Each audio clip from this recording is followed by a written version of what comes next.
সাধারণত উচ্চারণের ভিত্তিতে কোনো শব্দ এর শুরুতে কনসোনেন্ট থাকলে তাদের পূর্বে এ বসে, এবং কোনো শব্দের শুরুতে যদি ভাওয়েল এ A E I O U থাকে তাহলে তার পূর্বে এন বসে, আর কনসোনেন্টের পূর্বে এ বসে।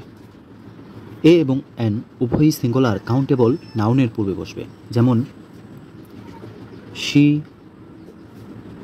gave me dash rose last night. she gave me dash rose আর হচ্ছে কনসোনেন্ট, এর পূর্বে বসবে এ। আবার he takes dash a in the he take dash egg in the breakfast.